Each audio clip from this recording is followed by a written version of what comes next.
point. We go into that in the SSSS course, teaching you basically social skills, social awareness, becoming a good salesman.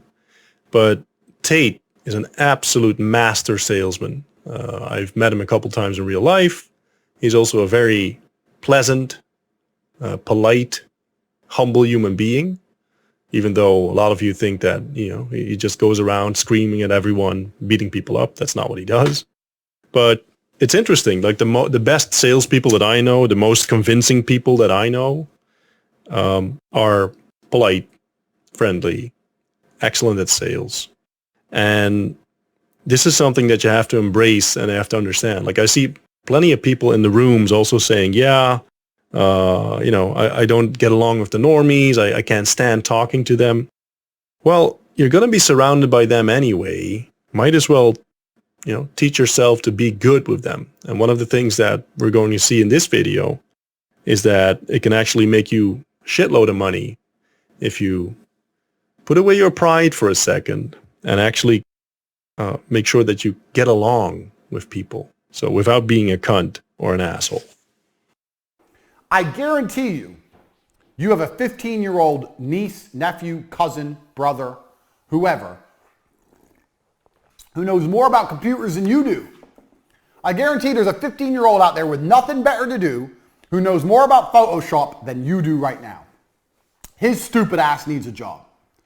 So you can start a company right now. You can call up all your cousins. One of my cousins works for me. My brother works for me. One of your cousins, nieces, nephews, whatever, some 15, 16-year-old who's in school and bored and say, we're starting a company. I'm going to make you a director. You're going to have 10% of the business. You're going to do everything I say. And by the time you're 20, you're going to be rich. Not bad. 7 out of 10. You're going to be rich. Pay attention, by the way. He's selling the dream. Did you notice? We're going to start a company, going to make you a director, like for real. Even, let's say it's not a 15-year-old. Let's say it's a 25-year-old. Let's say it's a 20-year-old. I'm going to make you a director. We're going to work on this. Couple years, you're going to be rich. Isn't that a fantastic sales pitch? Like just that short snippet. Pay attention to how this is sold. It's very important. And also, it's very true. Like what you'll notice is that most people don't have the resolve or the grit to see it through. And that's absolutely fine. It is what it is. But if they do what they're supposed to do, and if things work out the way you want them to work out, you can all win. And they can actually be rich. And by the way, if you're 15, being rich is not as hard as when you're 35. Well, 35 rich is $1 million plus.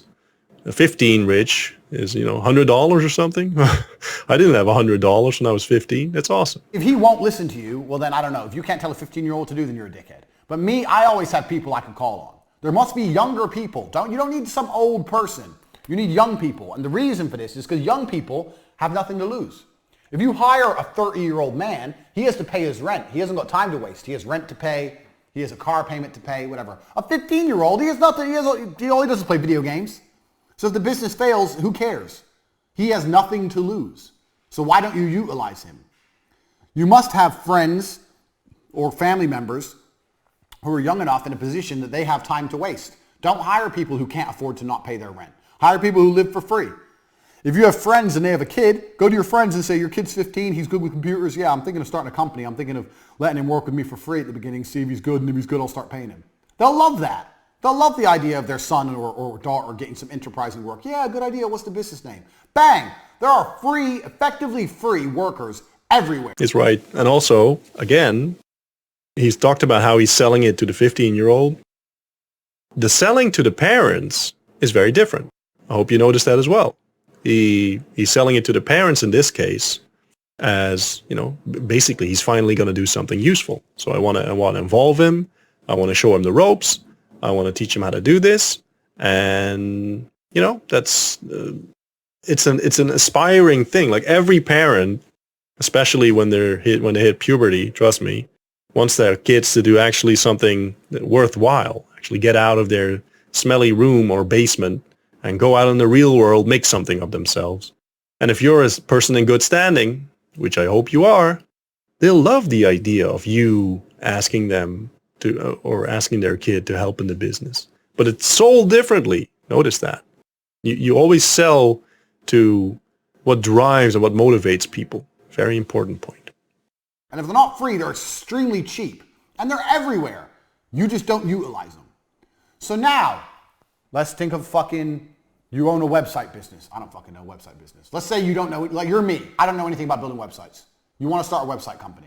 It's oversaturated. I wouldn't recommend it, but let's say you start one. You go and you find a 15-year-old and you tell his ass to learn how to make websites. You convince him it's a good idea, and then you start taking money and you give it to the 15-year-old. You're a middleman now. The 15-year-old works for free. You can do websites cheap now. You can do websites for $300. I'll do an entire website for $300. Half now, half when it's done. People are like, $300 for a website? Yeah. $150 now after it's done. Take $150, give $50 to the 15-year-old, tell him when he's done he gets another $50. $100 for him, $200 for you ain't done shit, boom, wham, bam, done. He can even start your company website for advertising at the beginning for free. Bang, you have free workers out there. Find young people, because young people can afford to work for fucking nothing. Yeah, and not to be, I don't want you to get caught up in the minutia, because there's an overarching lesson here. What you see him doing all the time, we've seen this in other lessons as well, and we're seeing it right now again. Creativity allows you to see the world and to see an extra dimension. It's like other people look at it and see it two-dimensional, like the old Super Mario games, and then you turn it into Super Mario 3D, where suddenly there's a whole new dimension going on. He says there are free workers everywhere, there are cheap workers everywhere, and they were there all the time. Right now, they're there, but you couldn't see them because you don't have access to that dimension. Now that he's opened it up, sort of gives you a new perspective on it, changes the way you view the world. Now suddenly, they're everywhere. You couldn't see them before. They were there, but you couldn't see them. Same with the way he manufactures, gets social proof, doing massive action. Same with the offer that he made that got him the TV advertising gig, or that got him the clients for television advertising. Creativity is the underlying thing that sort of allows you to differentiate from your competition and allows you to see the world much more colorful and vibrant and gives you more options. Super, super important. I hope you see that. Trying to find members of staff that have mortgages and fucking pension plans, that's expensive. The best staff you can find are young people. And in most cases, young people know more than the old people anyway, especially about technology and stuff. Young people are fantastic. I love hiring 18, 19-year-old kids. They know fucking more than me about fucking TikTok, Instagram, all the blah, blah, all the shit that's big. They know more than me. I'm 33. I'm not even old. These kids are sitting there going, we need to do this and this and this. I'm like, go then. They're like, how long is it going to take? They're like, a week. I said, no, it's going to be ready tomorrow. Tomorrow, show me it. Done. Don't piss me off. Go. Speed. Back to lesson 1. Bang. So you already have workers for your business. You already have them. You just don't fucking use them because you're lazy. So contact them right now. Let's get started. I apologize for the change of face, but Andrew has invited me here to talk about another very important point when it comes to making money, which is work with family when possible. That's why I'm here.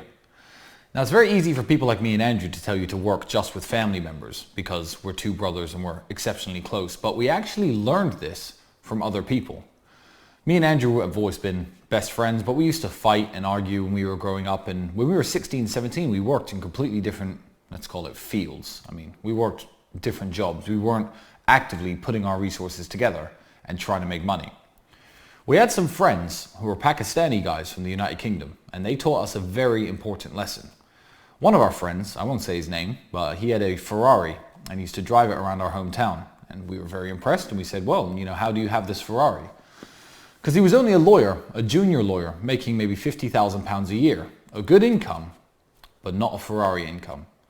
And he told us, he said, you English people, you white people actually, he said, mixed race, have it all wrong. I have 6 brothers, and what me and my brothers do is this. One of us is a doctor, one's a dentist, one's a lawyer, one's an architect. We're all in different fields. What we do is we live in the same house. Our wives live with us. Our wives cook the meals and look after our children. And we pool all of our money together. That way we own the house instead of renting 6 other houses. I thought, oh, that's pretty clever. And what about the Ferrari? They said, well, a Ferrari finance payment is £2,000 a month, more than me on my own. However, I don't drive the car all the time. So me and all of my brothers, we bought these finance agreements for the Ferrari, our Range Rover, and our Rolls Royce. And we all drive them whenever we want. I thought, wow, that is smart. That's a conversation that got me and Andrew thinking at a very young age. From that point on, whenever we were renting a small apartment, we'd rent it together rather than pay 2 separate rents. Property prices in England were still too expensive for us to buy. But when we worked together, when we were looking at making money, we thought, how can we do this together? Very interesting point. And I've had similar experiences where, when I was broke, I had a business partner. We shared a wristwatch. So when he had appointments, he took the wristwatch, and when I had him, I took the wristwatch. We also shared accounts, like advertising accounts. So when I was behind on payments, we would use his, and then when he got behind on his payments, we would use mine. Very important. Not so much to. I don't want you to get caught up in the details, but the overarching principle is that brotherhood, doing things together as a team, as a group, with someone that is worth the trust, that is on the same path, that is ride or die, is one of the most powerful forces you can harness in business, but in life as well. And everything from there went into a single pot. Up until this day, we're multimillionaires. We share bank accounts. I don't know what's in whose account, under what name, which house, which car is owned by who. I know on paper, but it doesn't matter because everything is collectively owned. Now it doesn't matter so much. Me or Andrew could go our separate ways, buy our own family home and have 3 supercars each, if we wanted to. But we don't. You see, when we were much younger, our first ever supercar was an Aston Martin Vantage. An old one, cost us £65,000 secondhand. It wasn't the most amazing car, but we paid for it, the both of us. That way we had a supercar for both of us to use. The money we saved, we put into business, the other activities we were doing, and that helped us propel forward to the point we're at now. So sure, it'd be easy to divide resources and split now, but why? Am I going to reach the next level faster if I do that? No. So now I live in a 7-bedroom house. My driveway is full. It's got 6 cars on it. I actually need to extend it now because Andrew won't stop buying cars, but that's fine by me. Always work with family. Now, my cousin from the United States is in a very lucky position. He's now living here in Bucharest. He works with us, and he essentially works with us forever. As long as we're making money, he's going to be here and he's part of the team. When I first met him, he was 5 years old. I didn't see him again until he was 19. Now, when he was 19, he was smart. He had it all going on, but he was a bit privileged. His mother was a very well-to-do woman, a best-selling author in the field of political science and a university professor. And he was at university, everything was getting paid for him. I thought, okay, he's not from the same world as me. But then things started going wrong for him. He was sleeping on a floor, delivering pizzas, living the kind of life I remember. So after 2 years of what I call the struggle, I thought, okay, it's time to bring Luke back in. And Luke is now a member of our team, as he is a member of our family. Now, I understand not everybody has brothers. Not everybody has cousins. You may be an only child. You may be an orphan. I don't know what you are. But everyone's got those people.